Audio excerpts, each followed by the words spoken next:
नमस्कार, स्वागत है आप सभी का न्यूज़ 18 के डिजिटल प्लेटफॉर्म पर। मैं हूं आपके साथ आपकी होस्ट चित्रा शर्मा। संसद का मॉनसून सत्र 21 जुलाई को शुरू हुआ और बतौर राज्यसभा के सभापति दिन में उपराष्ट्रपति जगदीप धनखड़ ने राज्यसभा की कार्यवाही का संचालन भी किया। लेकिन 21 जुलाई की रात भारत के उपराष्ट्रपति के आधिकारिक एक्स अकाउंट पर उनका इस्तीफा आ गया। राष्ट्रपति को लिखे इस इस्तीफे में जगदीप धनखड़ ने अपनी सेहत का हवाला दिया, लेकिन विपक्ष और कई राजनीतिक विश्लेषकों का कहना है कि उनके इस्तीफे की वजह सिर्फ उनकी सेहत नहीं लगती।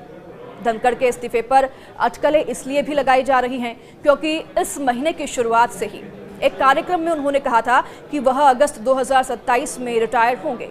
उपराष्ट्रपति के सचिवालय ने कुछ समय पहले ही उनके आने वाले समय में जयपुर के कार्यक्रम की घोषणा भी की थी।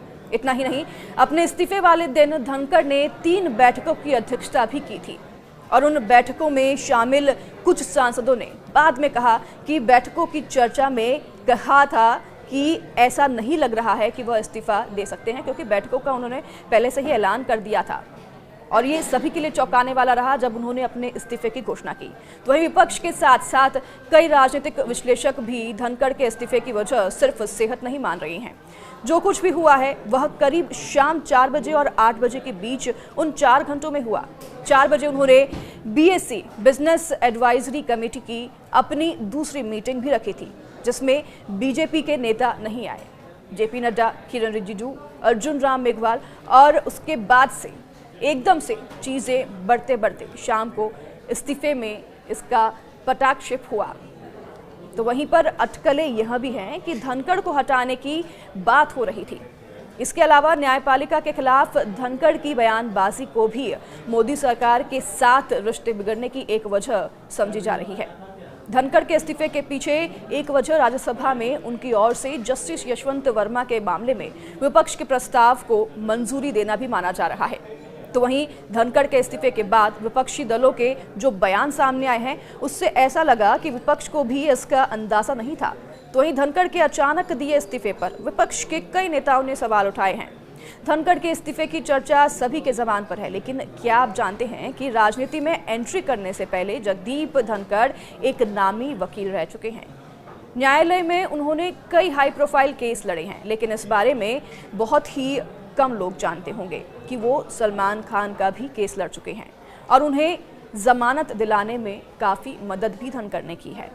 वो पहले वकील थे जिन्होंने सलमान खान का काला हिरण वाला जो केस था उसको लड़ा था। ये मामला 27 साल पुराना है, साल 1998 का। साल 1998 के काला हिरण शिकार मामले में जगदीप धनखड़ सलमान खान के साथ साथ अन्य एक्टर्स जैसे कि सैफ अली खान, तब्बू, नीलम और सोनाली बेंद्रे, इन सभी कलाकारों के वकील भी रह चुके हैं और उन्हें बेल दिलाने में उनकी मदद की थी। जोधपुर पुलिस के जब उन्हें अरेस्ट किया गया था तो धनखड़ ही वो पहले वकील थे जिन्होंने उनका केस लड़ा था। और इन कलाकारों पर सूरज बड़जात्या की फिल्म हम आपके हैं कौन की शूटिंग के दौरान काला हिरण शिकार का आरोप लगा था, जिसका खामियाजा आज भी सलमान खान को उठाना पड़ रहा है, जिससे आप सभी वाकिफ हैं। तो वहीं धनखड़ के इस्तीफे पर अब विपक्ष पुरजोर तरीके से हमलावर मोड में है। कांग्रेस अध्यक्ष मल्लिकार्जुन खड़गे ने रविवार को कहा कि उन्हें जगदीप धनखड़ के उपराष्ट्रपति पद से इस्तीफा देने की असली वजह के बारे में कोई जानकारी नहीं है। तो उन्होंने ये भी कहा कि धनखड़ को ये बताना होगा कि असली वजह आखिरकार क्या है, असल में क्या हुआ था, क्योंकि मामला उनके और प्रधानमंत्री नरेंद्र मोदी के बीच का है, ये खड़गे का कहना है। तो वहीं राज्यसभा में नेता प्रतिपक्ष ने यह भी कहा कि धनखड़ ने हमेशा सरकार का पक्ष लिया है।